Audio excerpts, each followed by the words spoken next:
Hello everyone, Payam here. I just want to take a quick minute. Thank you very much for being here and also give you a little bit background on why we're doing this.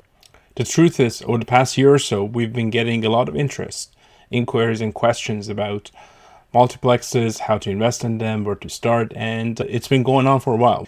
And we're getting more and more investors and real estate developers and citizen developers for that matter interested in this typology of investing and properties. And this is frankly from what we hear in the market these days, considering the economic situation in City of Toronto and Canada in general in 2025 and stepping into 2026 in the near future.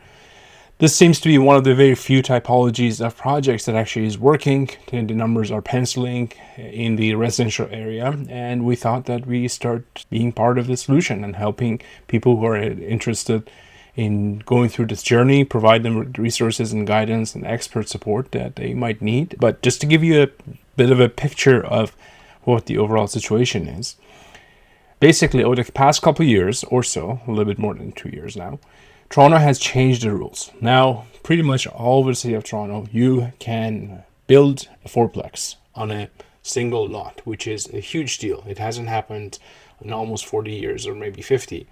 And in some instances, you can do 4+1, meaning you can add a garden suite or a laneway suite in the back as well. So that gives you 5 new units per one parcel of land, which typically, let's face it, it already has probably one upper floor and one basement. So you're going from 2 to 5 in most cases. And most recently, there has been another addition where in some particular areas of the city, you can also go to 6 units. So 6+1 potentially is 7 unit. So that makes it much more attractive for investors and also the property owners. If you have a house that's paid off and you have the land, this is a very good opportunity to start upgrading your assets. So far, what do we know?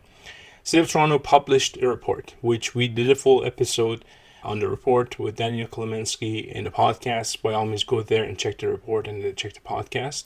But long story short, in the first 18 months of this new regulation kicking in, there were more than 450 applications to do multiplexes in City of Toronto. That's a lot for the first time. And we only think that this number is just going to keep going up, considering the interest that's on around them and considering that it has a whole bunch of benefits, which we're going to quickly touch on. We anticipate these numbers to go up. This is a perfect fit for a small scale first time developer. And what we know based on that report is that more areas are picking up.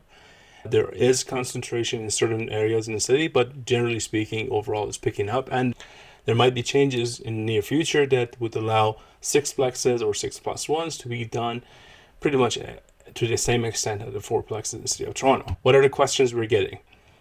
How do I find the right property? How do I know what can I put on the property before I make an offer to purchase? So this is more toward people who want to buy a parcel of land and start a project from scratch, basically. Who gets involved on a team? Like, what are the type of people I need to have? And we have been digging and we've been researching, and we have found a good group of people who have been through it, who have done at least 1 or 2 projects in different capacities, from the architects, developers, investors, lenders, and planners, and also the trades who can do this job for you. We also have gone through the numbers. So that's the other question we typically get. What do the numbers look like? What am I getting in return? What's the ROI? What's the timeline? How much money do I need to put down? And all those very important questions that comes with every investment. And last but not least, CMHC. CMHC has been playing a very significant role in this type of investments, in this smaller projects, and the typology of projects. So that's also one of the topics that we get a lot of questions on. We did a webinar not too long ago under midrise.ca. So by all means, go there. You can see the replay, or you can go to our website and get the replay from there. With that being said, so what is actually being built? What we know is that the majority, or at least half of the permits that have been issued, have been for basically renovations and have been to change the existing properties into multiplexes, either 4, 3, or 4, maybe 4+1. But all in all, in the first 18 months, 700 new units were added to the market. These are net new units that basically, if, like I mentioned, if you had a basement and an upper floor before, went out, you did the fourplex now in the same place, that's an addition of 2 units, or 3 units if you did a 4+1. So that's one of the things. The other things that we know, which is very interesting and appealing, is that the approval process and the permit processes are much faster than a typical mid-rise or high-rise project. So that's right off the bat, that shaves significant risk, cost, and length of time from your project. So that could be a very good starting point for someone who's trying to play and dabble with this development game in the city of Toronto. So that's the other benefit that we're seeing. Good thing is that majority of these projects are being approved as of right. Only 10% of them have had to go to committee of adjustment and ask for forgiveness and changes, basically. And which the majority of those ones have also been approved. So no major roadblock over there. And a lot of homeowners and first-time investors and buyers are leading the way. They're picking up properties for very decent numbers these days, considering where the market is, and putting up multiplexes. The turnaround on many of these projects, from what we hear in the market, is between 12 to 18 months, which is unheard of if you've ever been involved in development in the city of Toronto. So that's definitely great news. And on top of all of that, we have a very supportive environment right now, which is not necessarily common when it comes to doing development in Toronto and Canada, for that matter. First and foremost, CMHC and City of Toronto are actually encouraging these projects. They're trying to get better. They're trying to make the approval process faster. CMHC is coming up with programs and products that would facilitate even more getting money on these projects and making them work. So that's great news. Many of these projects, basically the majority of them, if not all of them, are exempt from development charges. Very big incentive, large reduction in the cost, construction cost.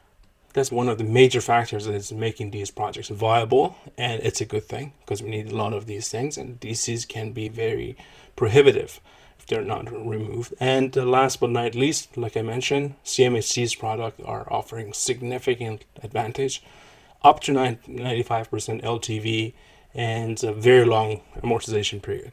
Disclaimer here, these numbers seem to change every so often, so you should always consult at the right time with the qualified people before making any decisions. But that seems to be general sentiment. Very low interest, very long time for payback, and also very high leverage portion. So those are all 3 things that would help your next project. Barrier to entry. If you've ever wanted to become a developer, develop your own project in Toronto, in Canada, it's hard. It needs a lot of money up front.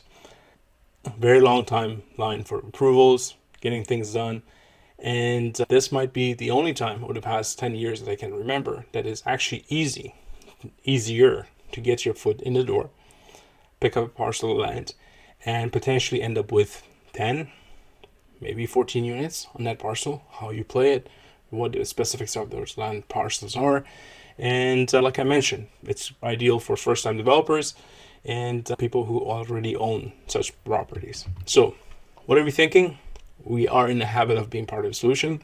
We've been receiving all these questions and inquiries on a weekly basis, if not daily.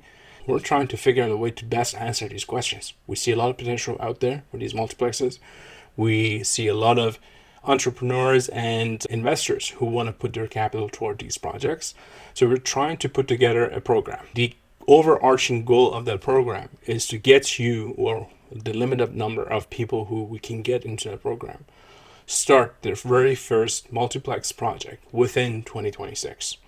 Our role will be to provide guidance, expert support, materials, and also experience from previous project. We've gathered a great team who can present all of this, and we've never ran this program before. So we need to see if there's enough demand. If you are interested, please, by all means, go to our website. If you're already on our website, just make sure you sign up. When you sign up, we're going to send you follow-up information and follow-up directions.